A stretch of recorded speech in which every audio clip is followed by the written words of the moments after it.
एक सुंदर वन नाम का जंगल था। उस जंगल में बहुत सारे पक्षी रहते थे। उस जंगल के पक्षी बहुत ही अच्छे और भोले थे, परंतु उस जंगल में एक शिकारी पक्षी रहता था। अरे, कितने दिनों से बारिश हो रही है। अब तो हमारा पूरा अनाज भी खत्म हो गया। अब मैं क्या करूं? कहाँ से लाऊं अनाज? मुझे तो बहुत भूख लगी है। मैं मीनू मौसी के पास जाती हूँ, उनके पास जरूर अनाज होगा। मीनू मौसी, ओ मीनू मौसी, दरवाजा खोलो। अरे टुनटुनी, इतनी तेज बारिश में क्या हुआ? मीनू मौसी, मेरे घर का सारा अनाज खत्म हो गया है और मुझे बहुत तेज भूख लगी है। अरे टुनटुनी, मैं भी 2 दिनों से कुछ नहीं खाया है। मेरा अनाज 2 दिन पहले ही खत्म हो गया। अब क्या करें? मौसी, चलो हम दोनों रानो के पास जाते हैं। जरूर उसके पास थोड़ा तो अनाज बचा होगा। हाँ ठीक है टुनटुनी, चलो हम रानो के पास जाते हैं। अरे रानो, ओ रानो, दरवाजा खोलो, हमें तुमसे काम है। अरे टुनटुनी, मीनू मौसी, आप दोनों इतने तेज बारिश में क्या हुआ कि इतनी तेज बारिश में आना पड़ा? अरे रानो, हमें बहुत तेज भूख लगी है और हमारा सारा अनाज भी खत्म हो गया है। हाँ हाँ रानो, हमारा सारा अनाज खत्म हो गया है। कोई बात नहीं टुनटुनी, मीनू मौसी, मेरे पास थोड़ा अनाज बचा हुआ है। मैं आप दोनों को थोड़ा थोड़ा दूंगी, परंतु हमें कल के लिए कुछ लाना पड़ेगा। रानो चिड़िया ने मीनू मौसी और टुनटुनी को पेट भर के अनाज खिलाया, परंतु उनका अनाज भी अब खत्म हो गया था। अरे, हमें कल के अनाज के लिए कहीं जाना होगा और कहीं भी जाकर हमें अनाज लाना होगा। मौसी, आप हमारे अंडों का ख्याल रखिएगा। मैं और रानो जाकर हम अपने लिए अनाज लेकर आएंगे। आप इतनी तेज बारिश में बाहर नहीं जा सकती और आपकी उम्र भी हो गई है, इसलिए ठीक है रानो और टुनटुनी, तुम दोनों कल अनाज लेने के लिए जाना और मैं हम तीनों के अंडों का ख्याल रखूंगी। हम तीनों में से एक को ही इन अंडों का ख्याल रखने के लिए घर पे रहना होगा, क्योंकि जंगल में बहुत सारे शिकारी पक्षी रहते हैं।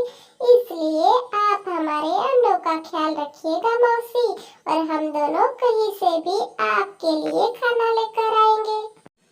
ये पक्षियों की बातें जग्गू कौआ उनके घर के पास बैठा हुआ सुन रहा था और वो मन ही मन बहुत खुश हो रहा था, क्योंकि पक्षी अपना खाना लेने के लिए जा रहे थे, इसलिए उसे अंडे चुराने में मजा आएगा, इसलिए वो बहुत ही खुश हो रहा था। जग्गू कौआ ये सारी बातें सुनकर वहाँ से चला जाता है अपने घर के लिए और मन ही मन वो एक आइडिया सोचता है।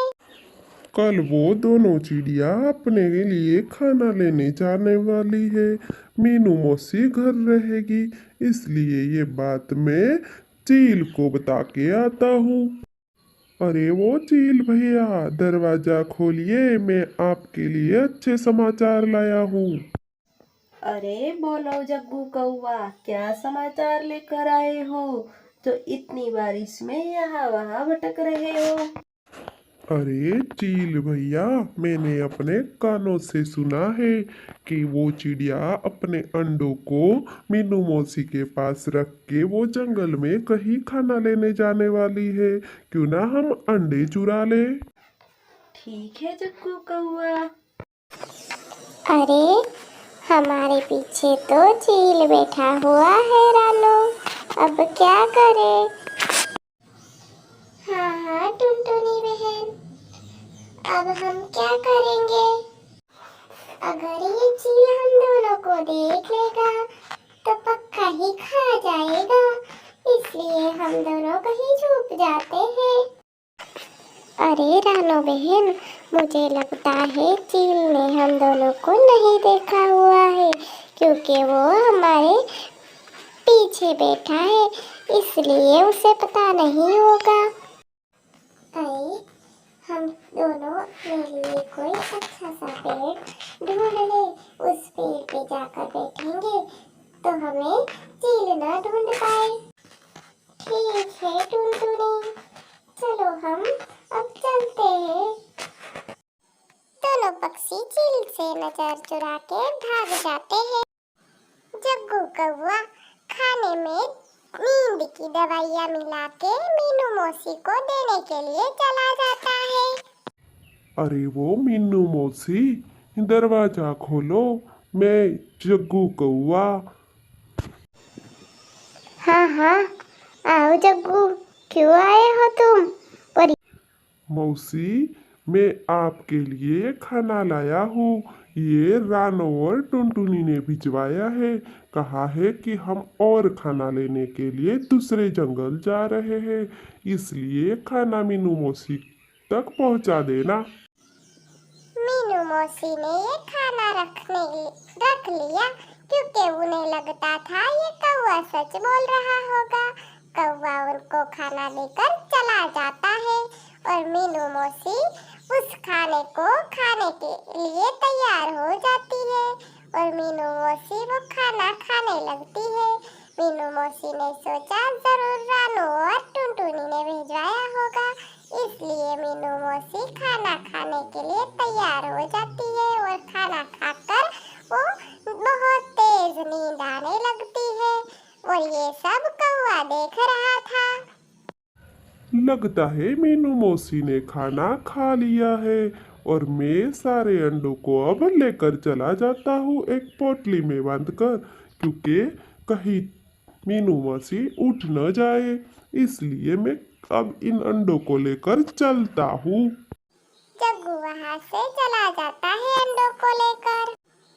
तभी वहाँ पे रानो चिड़िया और टुनटुनी आते हैं और देखते हैं कि घर का दरवाजा खुला था और मीनू मौसी सो रही थी और उनके घोंसले में अंडे भी नहीं थे।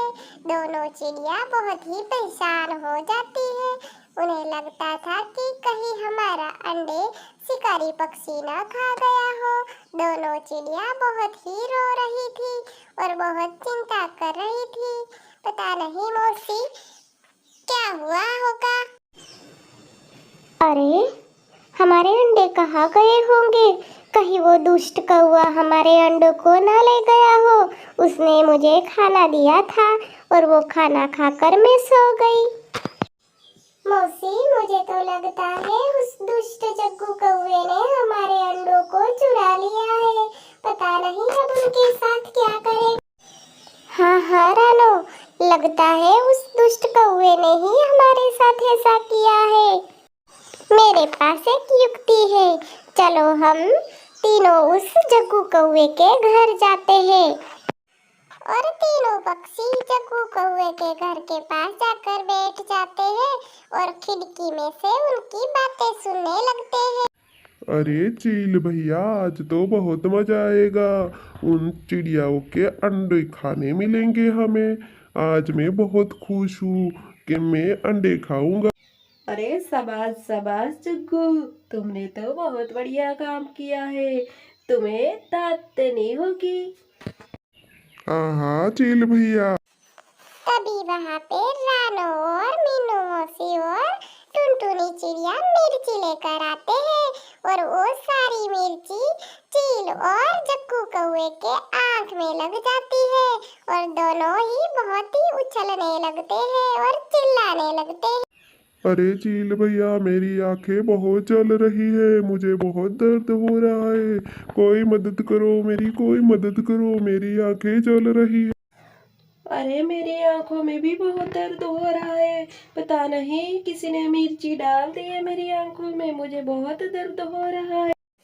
दोनों ही मिर्ची की वजह से बहुत ही यहाँ वहाँ भटक भटक रहे थे, तभी वहाँ पे तीनों पक्षी आ जाते हैं और उनकी बहुत ही पिटाई करते हैं और उन्हें बहुत ही मारने लगते हैं। तीनों पक्षी अपने अपने अंडे लेकर अपने अपने घर चले जाते हैं और उन जग्गू कौवा और चील को सबक सिखाते हैं।